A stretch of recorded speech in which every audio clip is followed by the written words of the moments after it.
Good afternoon and pleasant tea time to you. I'm Craig Laird with the Vine and Leaf, and today we're going to talk about tea. Tea comes from one single plant called the Camellia sinensis. So there's 4 different main groupings of tea: white teas, green teas, oolong teas, and finally black teas. Now they all come from the same plant, the Camellia sinensis, and they all have some level of caffeine. So there's no real tea that has no caffeine in it. So the whites are very young. They pick like 2 leaves in a bud, and they dry them very, very quickly. And so they have the least amount of caffeine. They're very gentle, they're very tender, and they produce a very nice flowery taste in your tea. The green teas are very delicate, just like the white ones, but they're a little sturdier. They let them grow a little longer, they let them dry a little longer, a little more repeated processes, and they also make great flowery smelling teas. Then we come to the oolong, which is like a cross between the blacks and the green teas. They heat those a little more, they dry them with a little more hot temperatures, and they're more of a brownish color, and they have a higher level of caffeine. And finally, we come to the black teas. The black teas are dried under some heat, and they stir the leaves around as they dry them, so they get more concentrated caffeine in the leaves. So these have the most concentration of caffeine. So the caffeine in tea, unlike the caffeine in coffee, produces more of a bell curve type of a response in getting the caffeine in your system. When you drink a cup of coffee, you drink it like espresso, very quick, and the caffeine gets into your system very quickly. However, with tea, it's more of a gentle conversation with the tea. It's spread out over time, so the caffeine does not reach a big peak and then leave you hanging. So those are the 4 different types of tea, all from the same plant, and all with different levels of caffeine in them.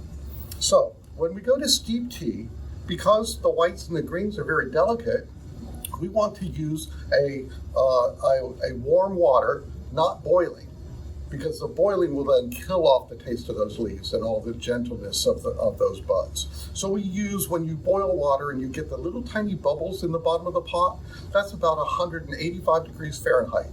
That's the temperature we like for our green teas and our white teas. Now when we move on to our black teas, we can hit it a little bit harder with hot water. We can come almost to boiling, about 206 degrees Fahrenheit, when you see the big bubbles in the bottom of the pot, but right before it comes to a rolling boil. The Japanese believe that if the water comes to a rolling boil, all the steam that escapes is the essence of the water, and it leaves dead water, and that's not good for making tea. So we try to get it close to the boiling point, but not quite there, and then that produces the most flavorful tea that you can have with the black teas. Now, steeping of the teas, that's when we pour the water over the teas so that we can get the essence that's in that leaf out into the water. We don't care about the leaf itself. We want what's crystallized inside the dry tea leaf to dissolve into the water, and that's what we taste in our tea. We steep for about 3 minutes for the most part on all teas. If you steep too long, then we bring out the bitterness of the leaf. So if your tea tastes bitter, then don't steep it for very long. Cut it back 30 seconds or so. So the delicate white teas, we want to be gentle when we pour that water over, and then leave about 2 to 3 minutes for that green tea and the white teas to produce a very flavorful tea. If your tea isn't strong enough, don't steep it longer. Add more tea and steep it for the same amount of time. And those are some of the basic elements of brewing teas.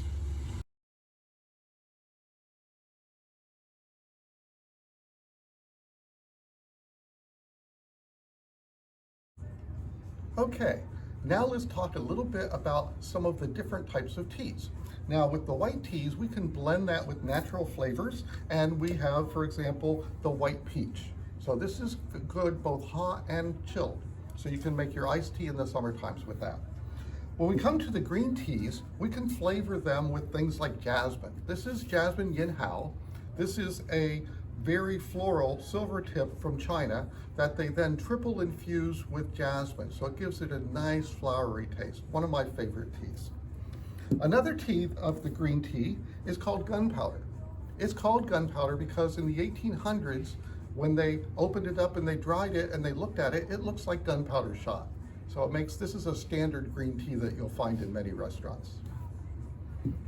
Moving on to a black tea, you may have heard of Earl Grey, named after an English earl. This is a strong black tea that's flavored with bergamot.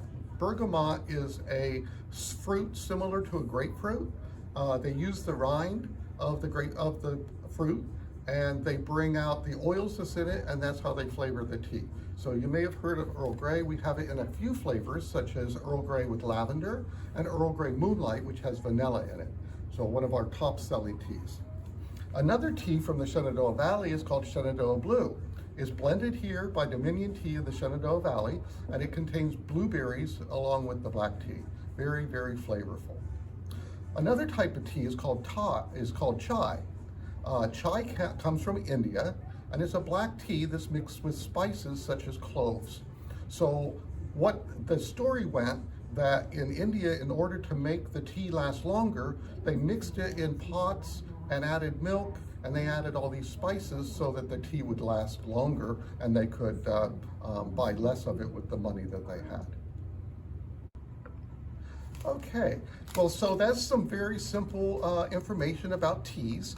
And if you have other questions, here at the Vine and Leaf, we have over 70 loose leaf teas that we can then package for you, or you can sit and have a pot of tea individually or share a pot with friends. We package teas in 1 ounce packets, and an ounce of tea generally serves 8 to 10 cups. So that way you can figure out exactly how much tea you need. Tea doesn't like light. It doesn't like moisture, and it doesn't like too much heat. So if you throw your tea into the pantry drawer, it's going to last for at least a year. So you can be rest assured that our tea, the finest quality, will last a good long time in your home, unless you drink it all very quickly. So thank you for listening to my short talk about teas. Thank you.